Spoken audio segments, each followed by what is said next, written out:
ಕುಮಟಾ ನಗರದ Lions Revankar charitable ಕಣ್ಣಿನ ಆಸ್ಪತ್ರೆಗೆ ಹೊನ್ನಾವರದ Saint Ignatius Institute of Medical ಸೈನ್ಸ್ನ ನರ್ಸಿಂಗ್ ವಿದ್ಯಾರ್ಥಿಗಳು ಶಿಕ್ಷಣಾತ್ಮಕ ಭೇಟಿಗೆ ಮೂಲಕ ಹೊಸ ಅನುಭವ ಗಳಿಸಿದ್ದಾರೆ.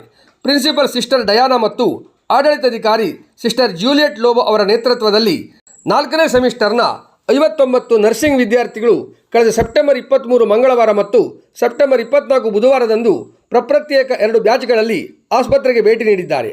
ಅಧ್ಯಾಪಕರಾದ ಶಿವಲಿಂಗ ಸರ್ ಮತ್ತು ಕಾವ್ಯ ಮೇಡಮ್ ವಿದ್ಯಾರ್ಥಿಗಳ ಜೊತೆಗೆ ಇದ್ದರು. ವಿದ್ಯಾರ್ಥಿಗಳು ಕಣ್ಣಿನ ಆಸ್ಪತ್ರೆಯ ದೈನಂದಿನ ಕಾರ್ಯವಿಧಿಗಳನ್ನು ಸಮೀಪದಿಂದ ಗಮನಿಸಿ ಆಧುನಿಕ ಯಂತ್ರೋಪಕರಣಗಳ ಬಳಕೆ, ತಪಾಸಣೆ ವಿಧಾನಗಳು ಮತ್ತು ಚಿಕಿತ್ಸಾ ಕ್ರಮಗಳ ಕುರಿತು ವಿವರ ಮಾಹಿತಿ ಪಡೆದಿದ್ದಾರೆ. ಇದು ವಿದ್ಯಾರ್ಥಿಗಳ ಪ್ರಾಯೋಗಿಕ ಜ್ಞಾನವೃದ್ಧಿಗೆ ಪೂರಕವಾಗಿದೆ. ನೇತ್ರ ತಜ್ಞ ಡಾಕ್ಟರ್ ಮನೋಜ್ ಮತ್ತು ಡಾಕ್ಟರ್ ರಾಜಶೇಖರ್ ಅವರು ಕಣ್ಣಿನ ವಿವಿಧ ರೋಗಗಳು, ಮುಂಜಾಗ್ರತಾ ಕ್ರಮಗಳು ಹಾಗೂ ಆರೈಕೆಯ ಬಗ್ಗೆ ವಿದ್ಯಾರ್ಥಿಗಳಿಗೆ ಉಪಯುಕ್ತ ಮಾರ್ಗದರ್ಶನ ನೀಡಿದ್ದಾರೆ. ನೇತ್ರದಾನದ ವಿಧಾನಗಳ ಕುರಿತಾಗಿ ವಿವರಿಸುತ್ತಾ ಸಮಾಜದಲ್ಲಿ ನೇತ್ರದಾನದ ಜಾಗೃತಿ ಮೂಡಿಸುವ ಅವಶ್ಯಕತೆ ಕುರಿತು ವಿವರಿಸಿದ್ದಾರೆ.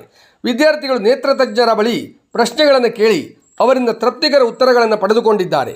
ಲಯನ್ಸ್ ಕಣ್ಣಿನ ಆಸ್ಪತ್ರೆಯ ಆಡಳಿತಾಧಿಕಾರಿ ಜಯದೇವ್ ಬಳಗಂಡಿಯವರು ಆತ್ಮೀಯವಾಗಿ ಸ್ವಾಗತಿಸಿ ಆಸ್ಪತ್ರೆಯ ಸಿಬ್ಬಂದಿಗಳೊಂದಿಗೆ ಅಗತ್ಯ ಪೂರಕ ವ್ಯವಸ್ಥೆಯ ಸಹಕಾರ ಒದಗಿಸಿದ್ದಾರೆ. ಆಸ್ಪತ್ರೆಯ ಕಾರ್ಯಚಟುವಟಿಕೆಗಳು ಹಾಗೂ ಲಭ್ಯವಿರುವ ಸೌಲಭ್ಯಗಳ ಕುರಿತು ಮಾಹಿತಿ ನೀಡಿದ್ದಾರೆ. ವಿದ್ಯಾರ್ಥಿಗಳ ಜ್ಞಾನವೃದ್ಧಿಗೆ ಪೂರಕವಾಗುವ ಈ ಭೇಟಿ ಕಾರ್ಯಕ್ರಮವನ್ನು ಯಶಸ್ವಿಗೊಳಿಸಿದ ಆಸ್ಪತ್ರೆಯ ಆಡಳಿತಕ್ಕೆ Saint Ignatius Institute of Medical Science ಪರವಾಗಿ ಪ್ರಿನ್ಸಿಪಾಲ್ ಸಿಸ್ಟರ್ ಡಯಾನಾ ಸಂತಸ ವ್ಯಕ್ತಪಡಿಸಿ ಕೃತಜ್ಞತೆ ಸಲ್ಲಿಸಿದ್ದಾರೆ.